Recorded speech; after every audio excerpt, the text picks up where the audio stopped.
everyone, to another episode of Behind the Human. I'm your host, Mark Champagne, and it's my job to unpack the stories and mental fitness practices of people living at the top of their game, personally and professionally. Today, we have a real treat for you. I can't wait to jump into this conversation. We have Srikumar Rao, who's a renowned personal development expert, author, and educator known as the Happiness Guru. He created the influential Creativity and Personal Mastery course, which uniquely blends Eastern philosophy with business practices.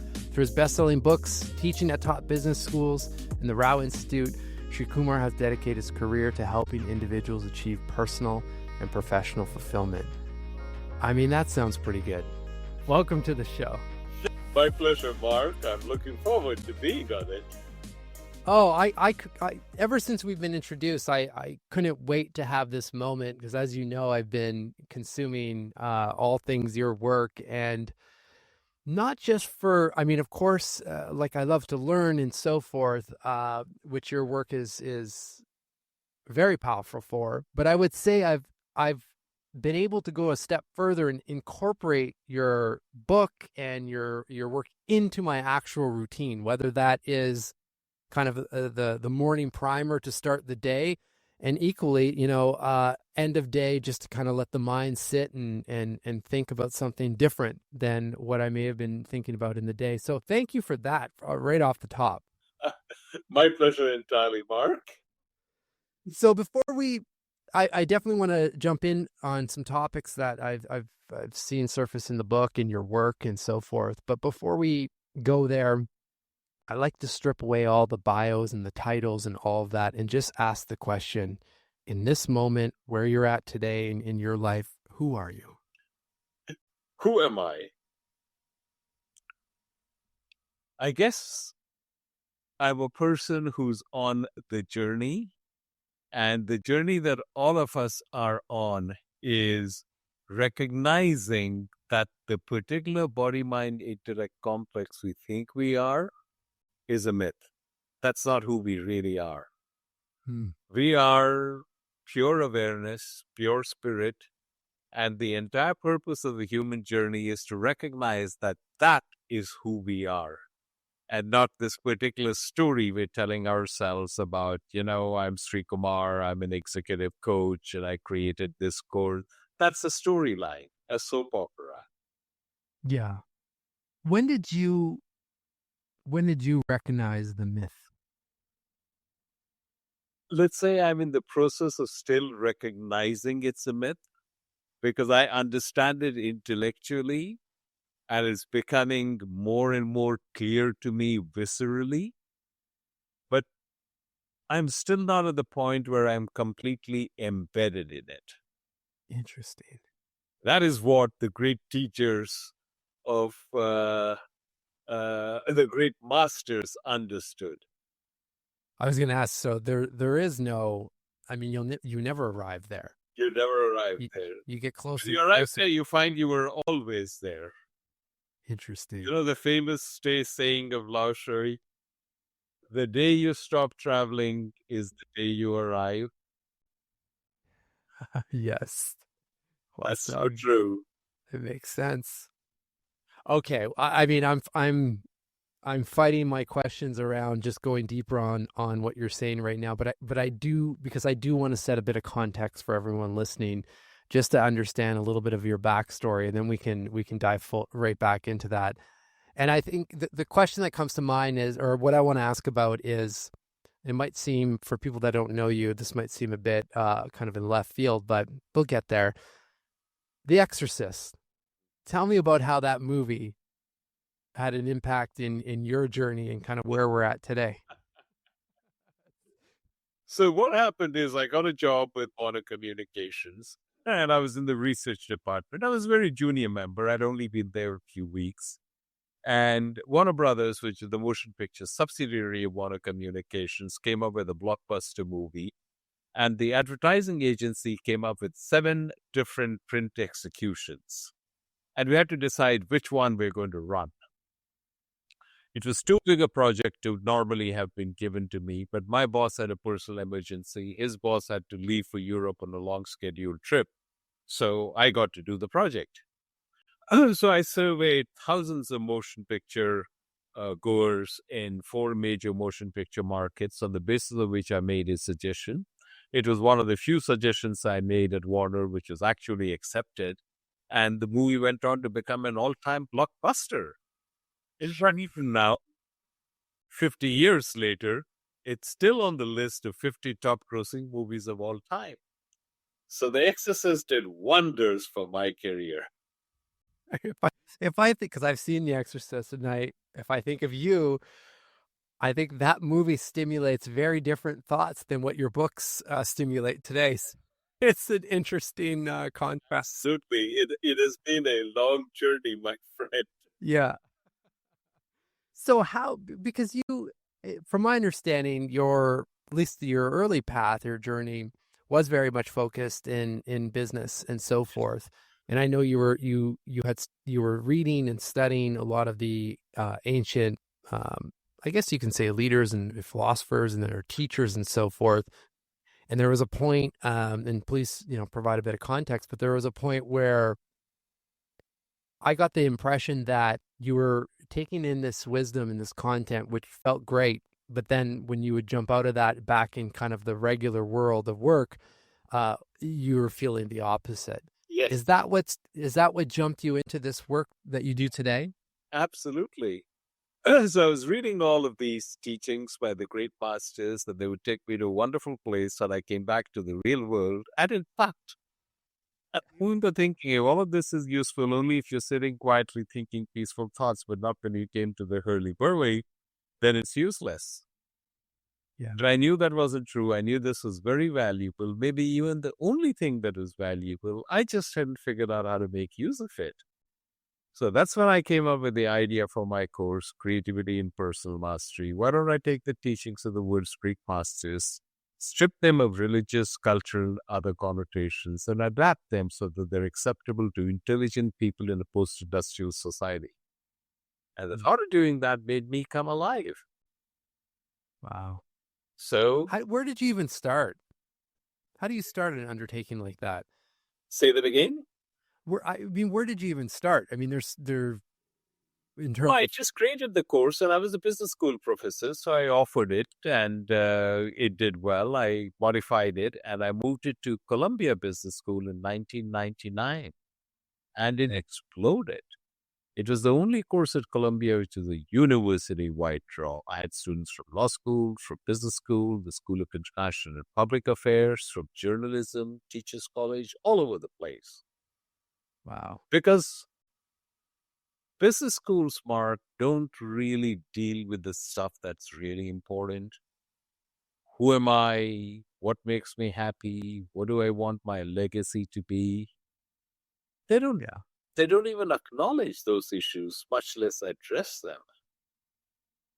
So how do you think I mean, so I agree. I mean, I went to my background is in business as well, so I remember those days.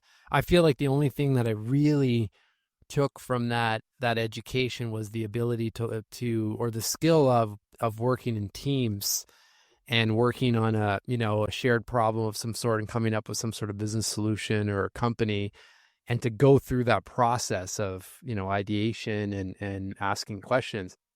But everything else, which I would say is 90+% of the degree, I mean, has either changed or is just not applicable, in today's world. And definitely wasn't anything related to, the question that you answered at the top of the show, and that, I've answered several times now, of like, who am I, and, who am I striving to become, and, what supports that person and so forth. So what do you think, what kind of language were you using at that time to at least even open people up to asking questions like that? That's a very good question. Mostly I was using business school language at that time, Mark, because both that's where I was, and that's where it was appropriate to speak about. I never ever talked about religion or spirituality. I did mention at the start of every cohort that I taught, I did say that my course is very powerful because I draw from the world's greatest masters. And apart from that, I never mentioned it. Yeah. But I did say in my syllabus, this course will profoundly change your life. And if it doesn't, we'll both fail. It's a business school course, for heaven's sake. What do you mean it'll change your life? Yeah. But it did. Yeah. And there are legions of people who'll tell you this course profoundly changed my life. Wow. And it's still available today. That's that's Only beautiful. now it's not taught in any business school. I teach it privately. And it's a combination. Since COVID, it's been virtual.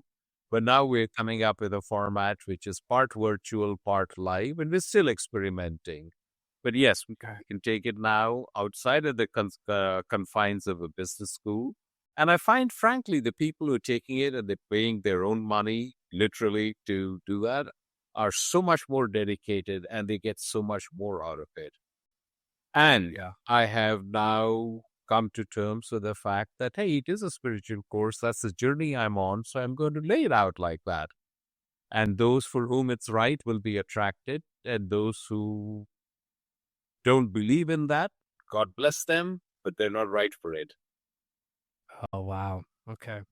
What have you noticed? Have you noticed any? I mean, it's been so many years now that you've been bringing this knowledge and wisdom to people. Have you noticed a difference then in that approach or that positioning? What I find is the people who are now taking the course are far more drawn to it. They're far more dedicated. They put more into it and they get a lot more out of it. Okay. So what kind of, I'm assuming just based on the work that I've read through your books, I'm assuming the course is loaded full of different mental models and questions and so forth. Like what's the, just to tease people a little bit about what they could expect should they jump into the course, and then we can jump into some of these topics, but how's it laid out? It's laid out basically to get you to understand, and this is the core teaching of my course, and this isn't my teaching, it's what I've drawn from the world's great masters. Mark, we don't live in a real world, we live in a construct. We build this construct with our mental chatter and our mental models. And having built it, we experience it the way that we have built it, but we never recognize that we built it. We think it happened.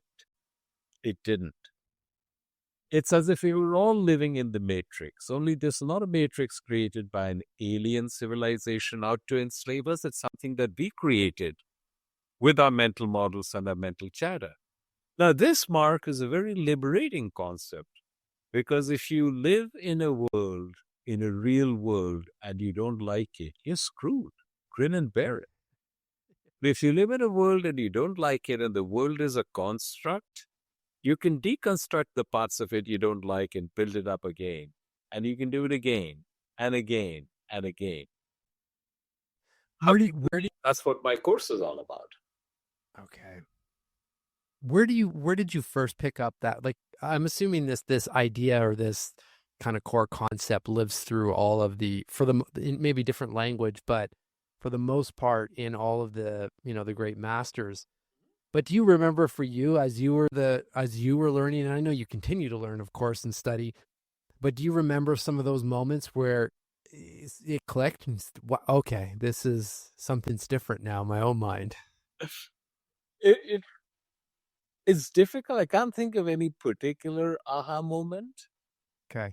But there were a whole bunch of turning points, I remember one where I was getting I was a marketing professor, and I remember getting very frustrated at my students because they were not very bright and they didn't understand what I was teaching, and I'd get very frustrated at them. And one day I had a student come in and during my office hours, and she asked me a question, and I remember thinking, boy, what a stupid question. I didn't say that, of course, but I'm quite sure that I must have communicated that in body language and other means. And she challenged me. She said, Professor Rao, you don't really like me, do you? And I was kind of taken aback. So we engaged and we had a conversation, and I found out that she was the first person in her family to go to college. And she was holding down three jobs. She was working at a department store as a sales capacity. She was working as a bartender over the weekends. And she had a third job. I'm trying to remember what it was. But anyway, a similar type job. Oh, yeah, she worked at a fast food restaurant. Huh? Wow. And because those three jobs probably took about 45 hours here. And then she was carrying a full time load on top of that. And all of a sudden, I remember that instead of being frustrated, I felt deeply grateful to her because she was doing all of that, she was earning the money to pay the tuition that eventually came back as my salary and enabled me to maintain my family.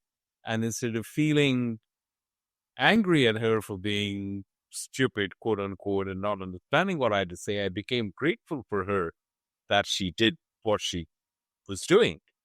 Yeah. And at that time, there was a switch in my head, and I recognized it wasn't the job of my students to provide me with intellectual stimulation.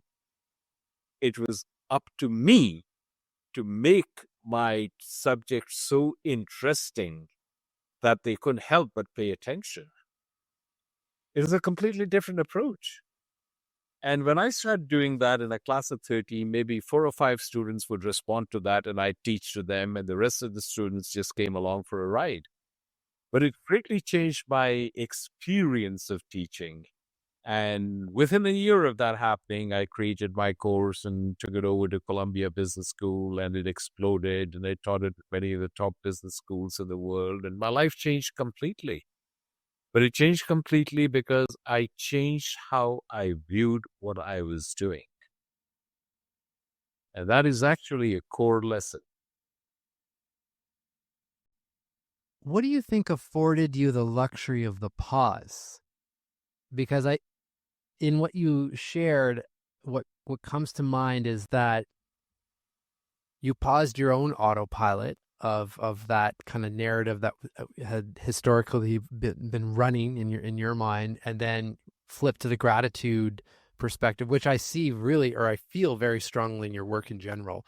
And maybe that's the answer, but because I think most people listening and the vast majority of the population, there's so much going on. There's so much speed to everything that's happening that we've lost this, what I think is a superpower, to just have those microsecond pauses. Yeah. Zoom up. Since we have sensory overload, Mark, we're always being assailed on all sides. Yeah. And if anything, it's increased because of social media, because now there's so many different things to steal our attention away. There's Facebook, there's Instagram, there's Twitter or X as they call it now. There's Discord, Telegram. I mean, you name it. That doesn't. I can't even name all of them. Each one of them is a thief. It steals your attention and it steals your emotions. Yeah. And, people go around and say, oh, so and so made me so angry. The politician with the speech that he gave, or the, you know, the crime that was committed, and so on, makes me so mad. Actually, all of that is false, Mark. The only person who can make you mad is yourself. And then you attribute it to someone else because it seems so much easier to blame someone else. But if you look at your life, you can decide what you choose to allow into your consciousness. You can choose what are the thoughts you permit into your emotional domain. We don't recognize we have that power, but we do. And when we start exercising it, and we exercise it with awareness, and we decide what we are going to allow into our consciousness, we find that we can, to a large extent, control the emotional domain that we occupy. How do you do it? Oh, I simply ask myself, is this where I want to go? Like, say, for example, you had a tough day at work and you come back and say, hey, let me watch some television. And you watch 24 or Desperate Housewives or so on and go on. Well, if you watch 24, you're watching a world where there are bad guys and those bad guys are out to really get you. And there's only one guy who can save you in the world. And this guy is a former, special forces operative who grabs a bad guy and ties him to the steering wheel of a car and breaks all his fingers until he reveals the next bad guy. So you then go after the next bad guy and follow the chain up. And eventually you get to the ultimate bad guy and save the world until the next season rolls around. And they ask yourself the question, or you see Desperate Housewives, and if you see Desperate Housewives, you go to a world where 40-something matrons are having affairs with 19-something gardeners while their husbands are fooling around with fashion models. And you ask yourself, is this the world I want to inhabit? Is this the space that I want to travel to? Yeah. And if you sincerely ask yourself a question, a lot of the times the answer will be no, this is not where I want to go. So why do people go there? Because it's titillating, because it grabs your attention, and you don't think about the longer term consequences on you for going on such journeys. So one of the things that I ask all my clients to do is watch where you're going. What is the journey you're taking? Do you really want to go on that journey? Do you want to spend time at the place this journey is getting you to, is taking you to? Yeah. And when you hear that, everything changes. The books you read, the movies you watch, the conversations you have with the people in your life, the people in your life themselves, it all starts changing. Simple question. Where is this journey taking me? Do I want to go to the place where it's taking me? Simple question, but I feel like we need to ask the question over and over again until it becomes. Ask the question mindfully. Yeah. It reminds me, I haven't shared this with you yet, but since I first purchased Modern Wisdom, Ancient Roots, there's page 25. It's at the beginning of the book. I've been with two teams since I've ordered this book, and I've brought the book up on stage with me, and I actually made a slide out of your concept on page 25, and of course, give credit where it's due. And what you're talking about reminds me of the concept of it greatly matters where you live, and that we often live in, and what got me in was, we often live in filth. Now, and you're not talking about our physical house, but our mental house. Could you speak a little bit more about that? Oh, sure. People say, hey, I live here. Actually, the only place you live in is your mind. And there's crap all over there. Regret in one corner, guilt in another, anger in a third, grudges coming out of stinky boxes in the corner. That's where we really live.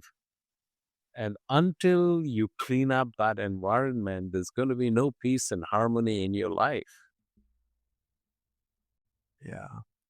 And you're the only person who can do that. This is one place where you cannot outsource it to a cleaning crew. You've got to do it yourself. Are there any practices or rituals within your own routine that you find that have been helpful for you to, constantly help with the just reminders? Very powerful one, Mark, is the knowledge that your awareness is like a flashlight. What does a flashlight do? It illuminates whatever you shine it on, correct? Shine it on the floor, lights up the floor, shine it on the ceiling, lights up the ceiling. And I'll prove it to you right now. I want you to take your flashlight of awareness, Mark, and shine it on the chair in which you're sitting.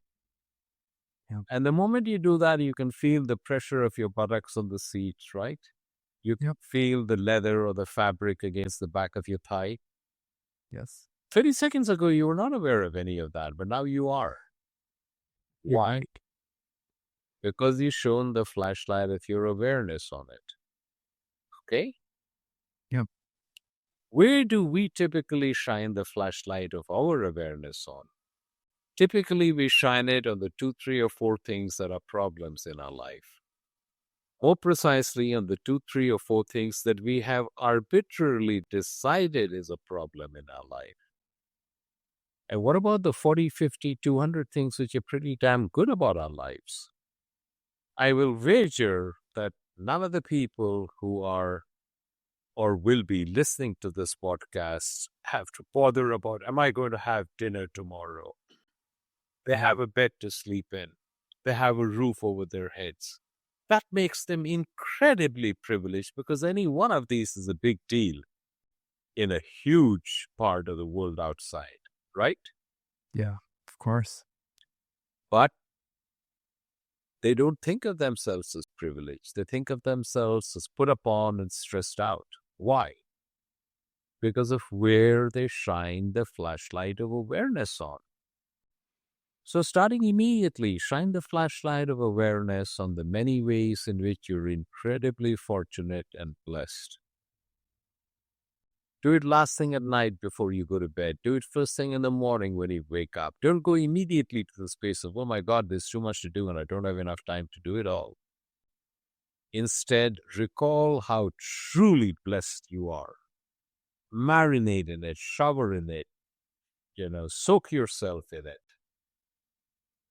And go back to it over and over. Repeatedly, over and over again. And it is my hope that you and everybody who listens to this will occupy the default emotional domain of appreciation and gratitude.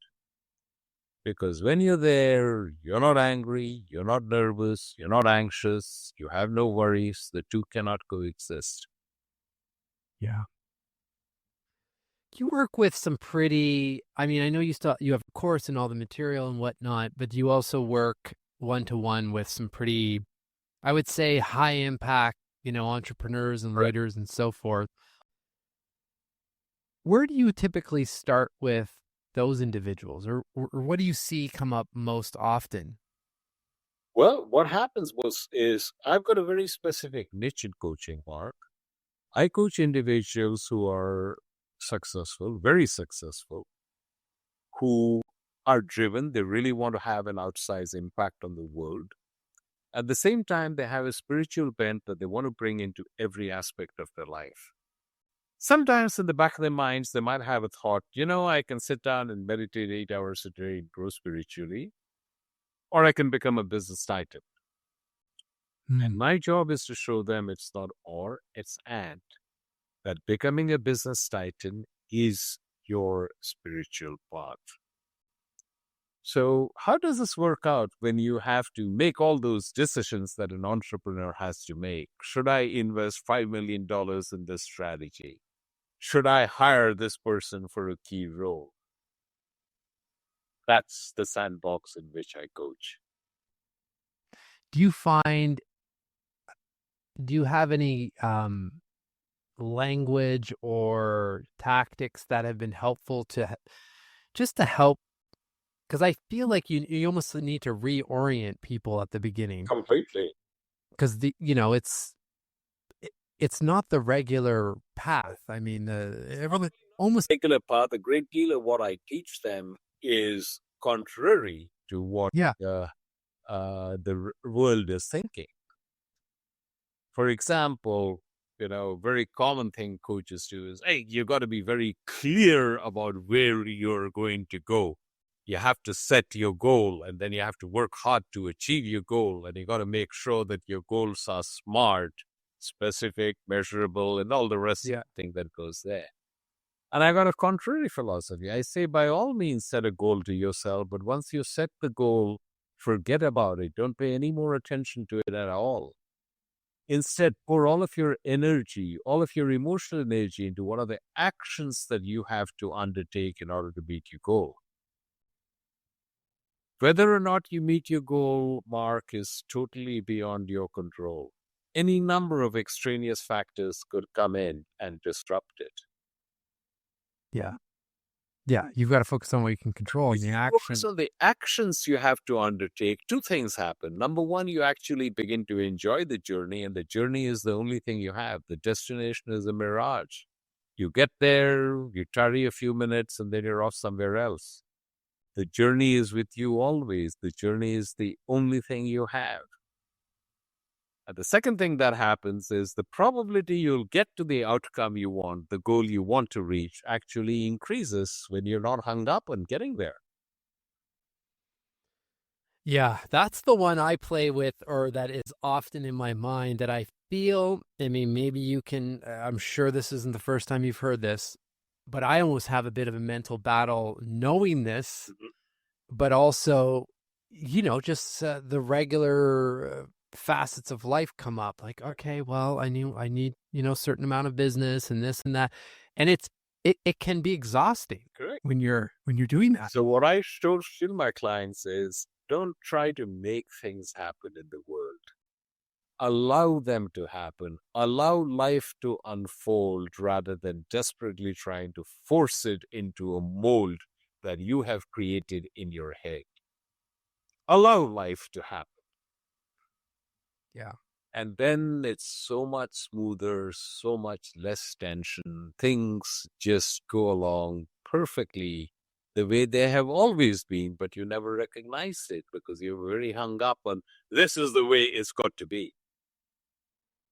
So how do we do that? Is that a mix of, I mean, I'm assuming it's a mix of everything you've been speaking about. It is a mix of everything we right? have. And the point to recognize is you're not the doer, Mark. You think you're the doer, but you're not. Things are being done through you. Recognize that and be open to the process.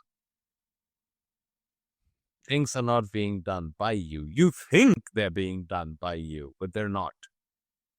And the more you can embrace the notion that things are being done through you and not by you, the easier life becomes. And the more likely it is that whatever needs to be done is done in the best possible way. It's what St. Paul said. I live, yet not I. Christ liveth in me. It's the Christ that's doing all the work, for heaven's sake, not you. If you think you're doing it, that's the biggest illusion. That's your ego talking. Yeah. Get your ego out of the way. Well, it comes back to how you open the conversation around, we're living in this illusion or this construct that we've created. Yeah. There's one, this is for anyone that picks up the book. It's on page 111. There's a chapter called Ambition is Bad for You. You caught me on that one. I read that one. I said, okay, buckle up. We're going in. Can you explain a little bit about that one? Sure. So ambition kind of relies on the fact that you are where you are and that's not good enough. You have to be someplace else. And that someplace else typically has more associated with it. More money, more power, more prestige, someplace where there is a greater concept. And the idea is you have to get there. Why do you have to get there? Because when you get there, you have achieved your potential. You become happier. You become... That's bullshit, Mark. Ambition is designed to make you unhappy with where you are.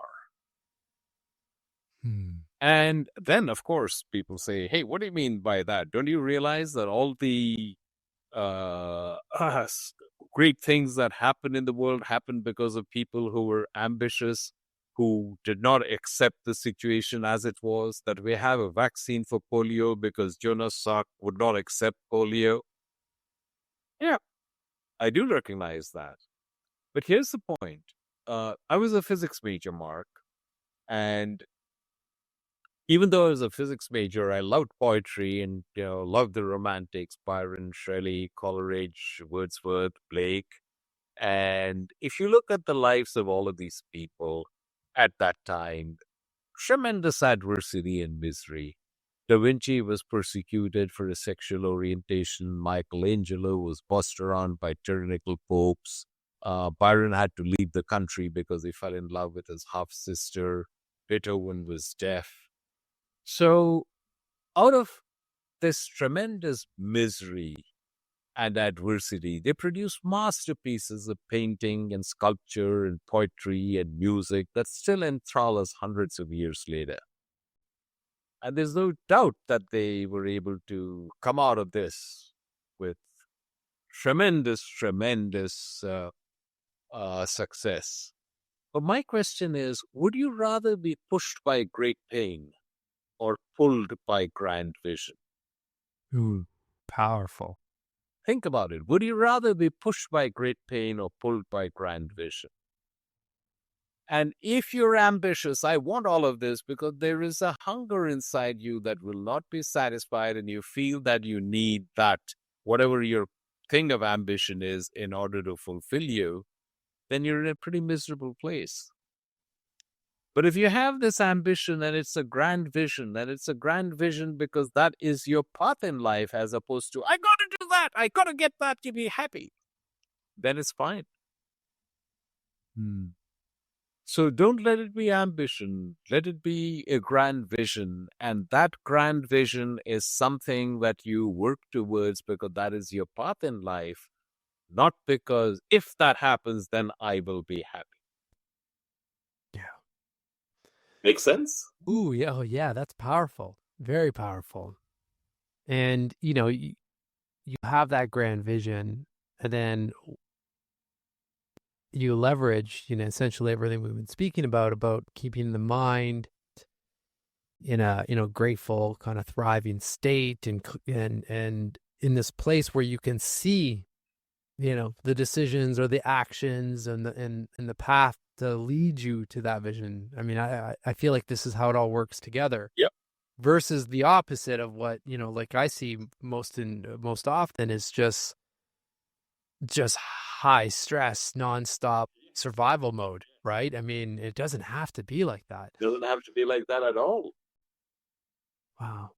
What kind of questions are you thinking about these days for you, reflective questions in kind of the next chapters of your life?